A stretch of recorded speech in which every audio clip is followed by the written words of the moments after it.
Baik, Assalamualaikum warahmatullahi wabarakatuh. Perkenalkan, nama saya Siti Aida di nomor Soliha dengan NIM 2406471100025. Di video kali ini saya akan mempresentasikan masyarakat informasi, yaitu tugas UAS.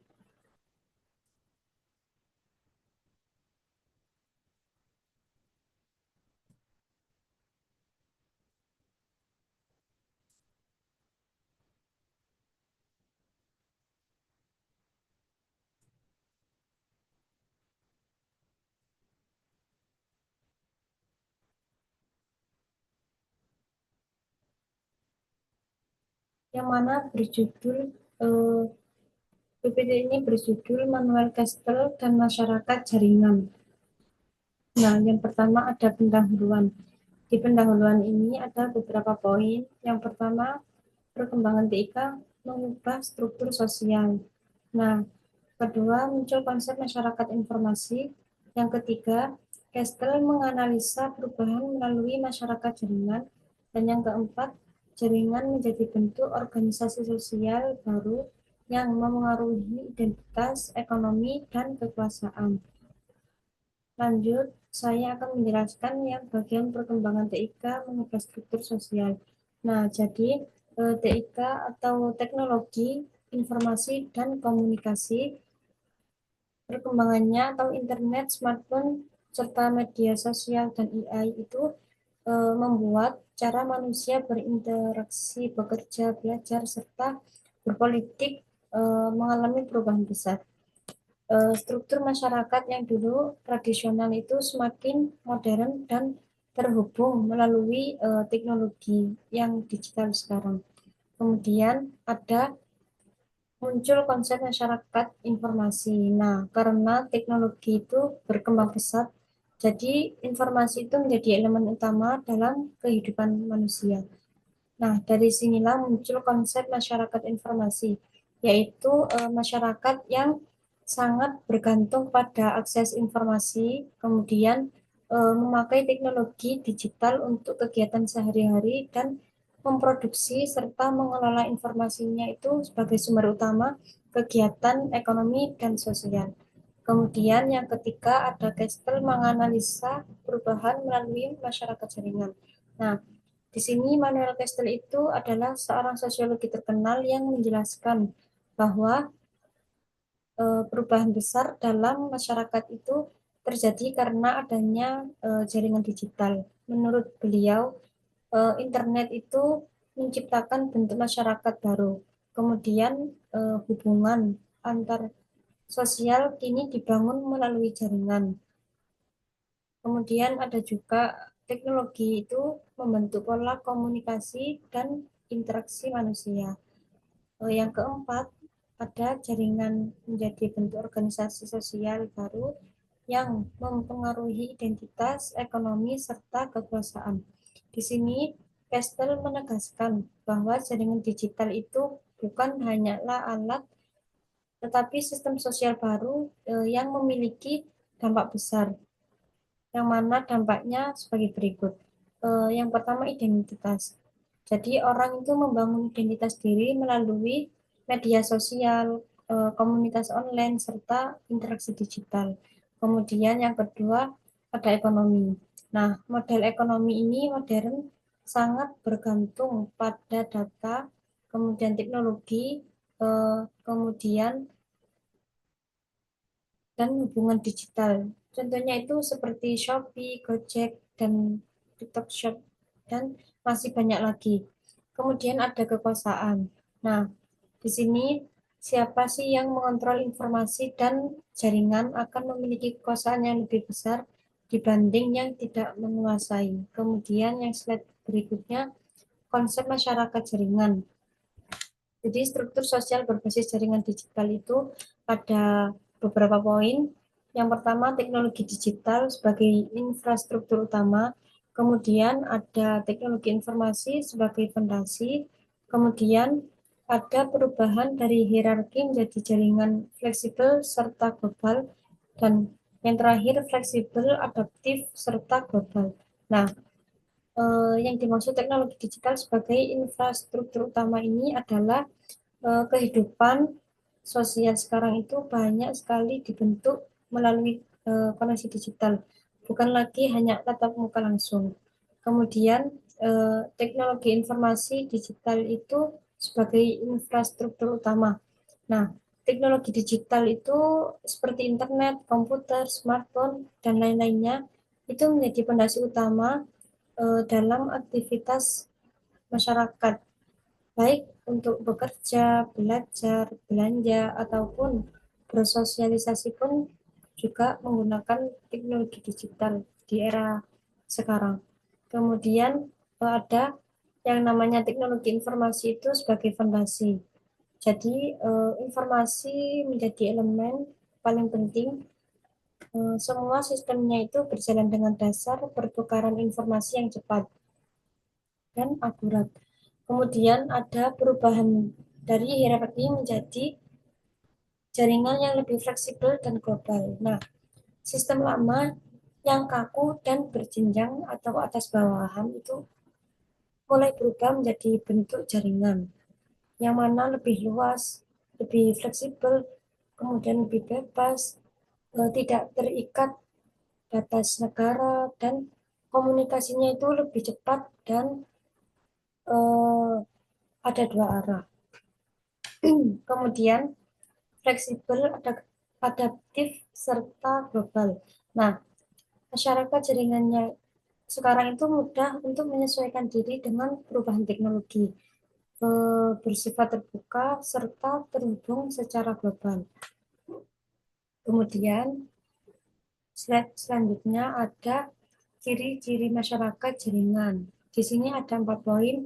Yang pertama, informasi sebagai sumber produktivitas. Yang kedua, ekonomi itu berbasis pengetahuan. Yang ketiga, organisasi lebih datar, global, dan adaptif. Yang keempat, ketimpangan digital meningkat. Nah, jadi informasi sebagai sumber produktivitas utama ini adalah produktivitas dan keberhasilan seseorang itu atau organisasi itu sangat-sangat bergantung kepada kemampuan untuk mengolah informasi, bukan lagi hanya untuk tenaga fisik.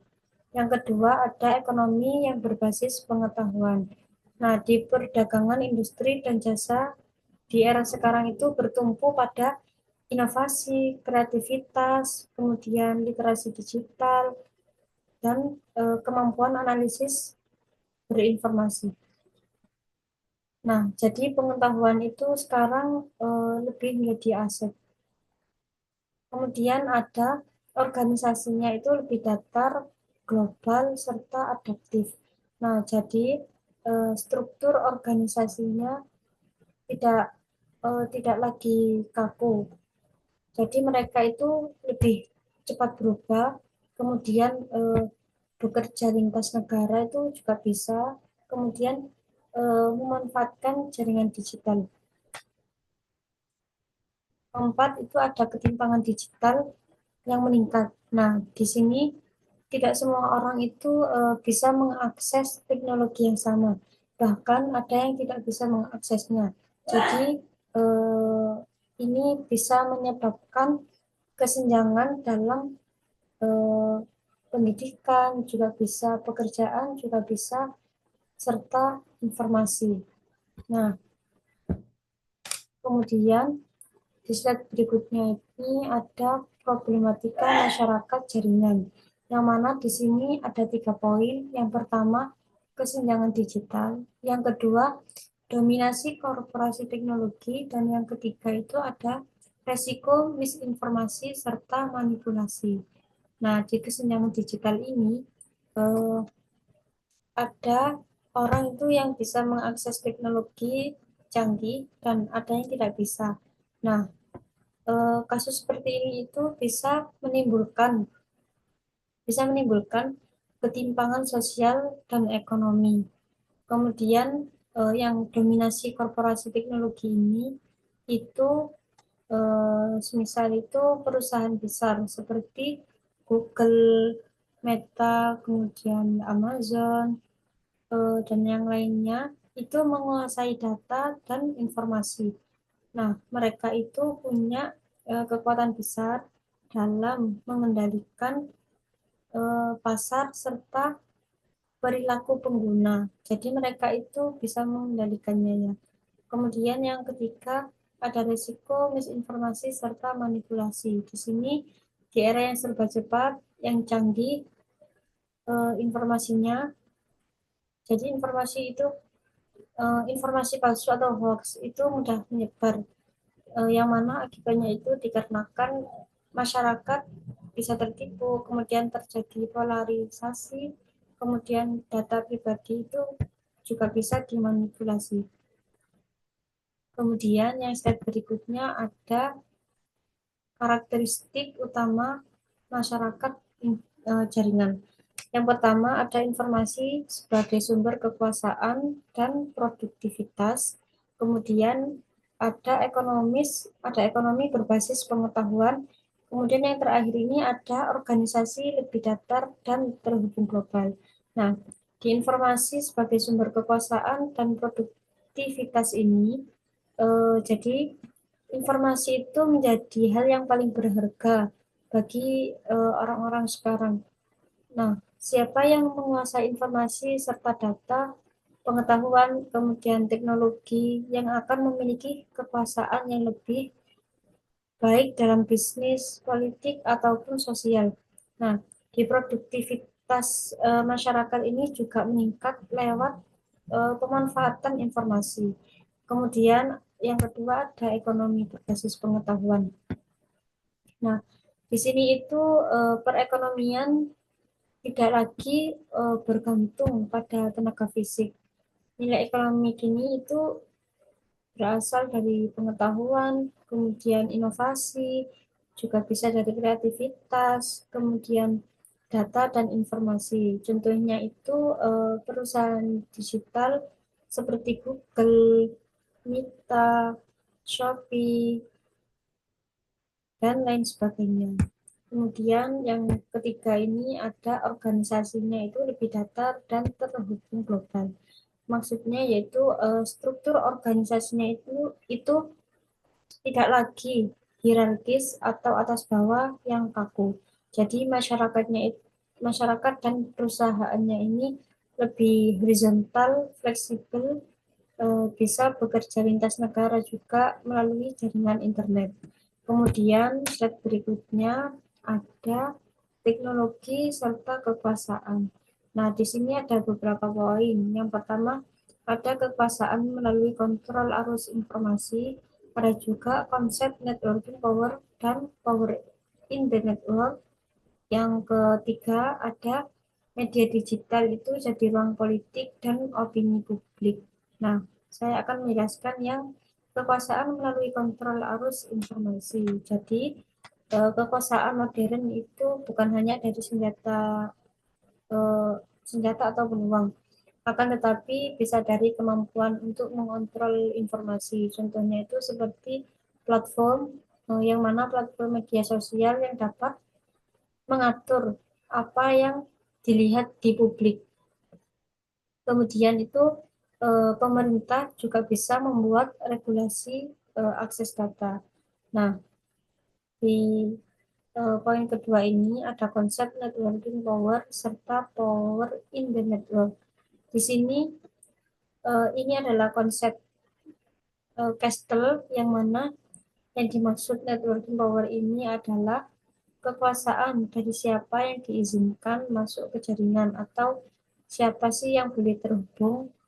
Nah, kalau power in the network ini adalah kekuasaan dari posisi seseorang di dalam jaringan, atau semakin besar koneksinya, maka semakin besar pula pengaruhnya. Kemudian ada media digital jadi ruang politik dan opini publik.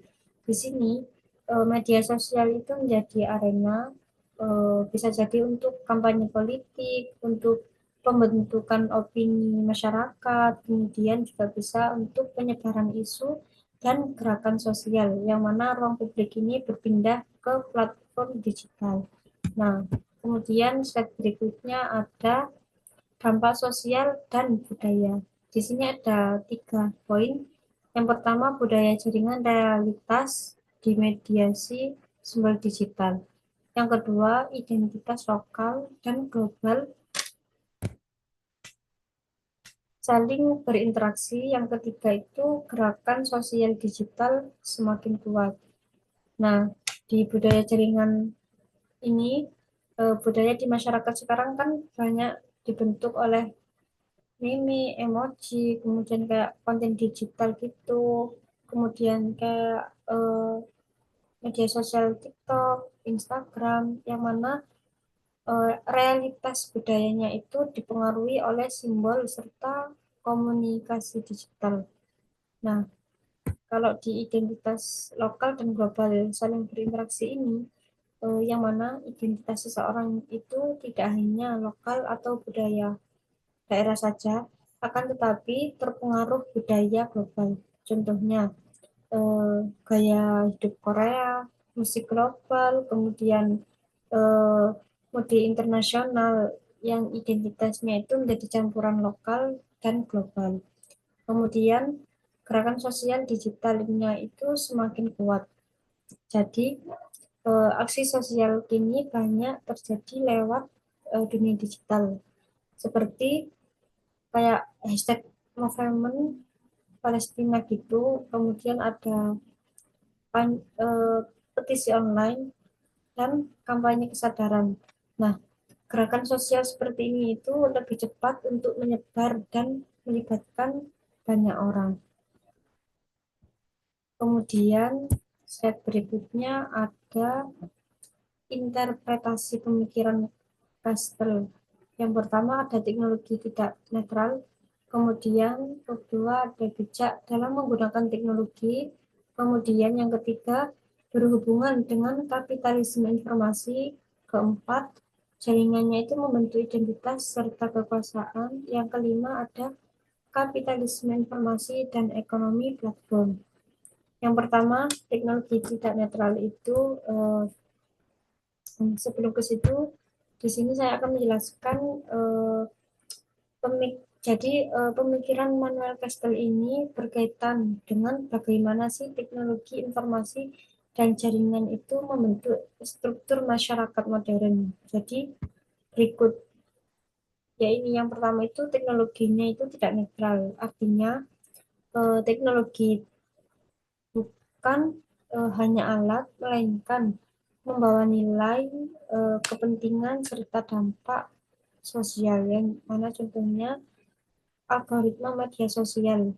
Ini bisa dibentuk opini. Kemudian platform juga bisa untuk memperkuat atau melemahkan kelompok tertentu. Jadi teknologi itu bisa mempengaruhi masyarakat dan tidak sepenuhnya itu netral.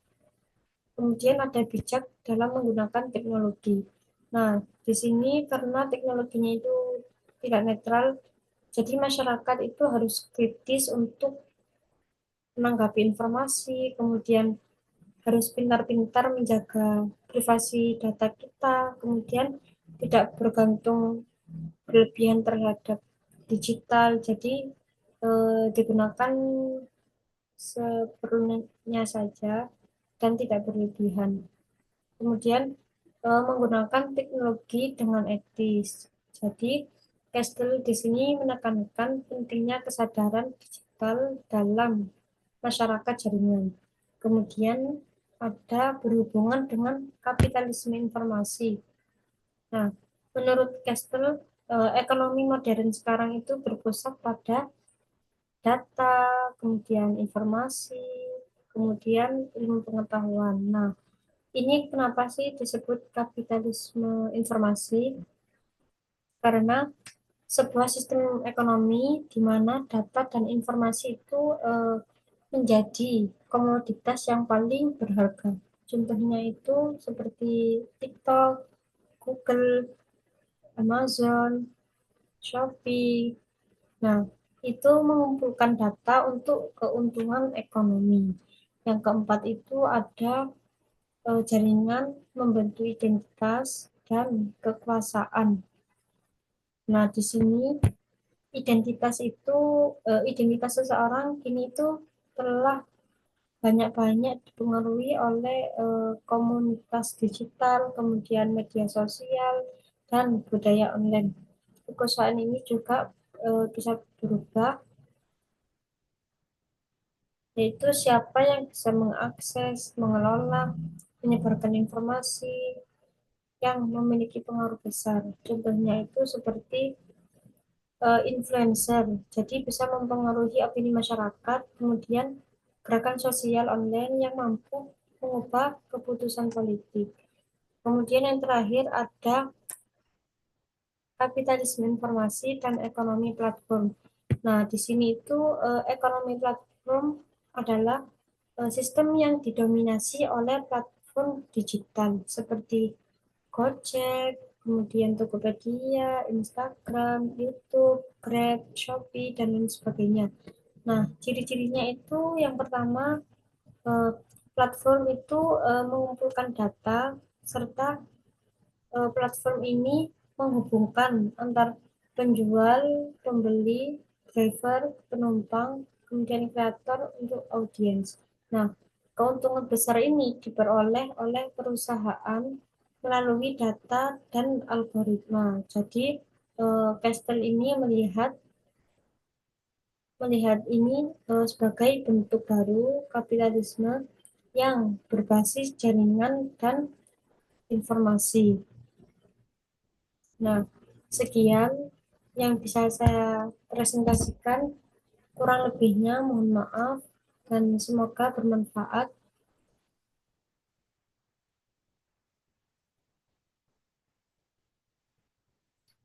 Wassalamualaikum warahmatullahi wabarakatuh.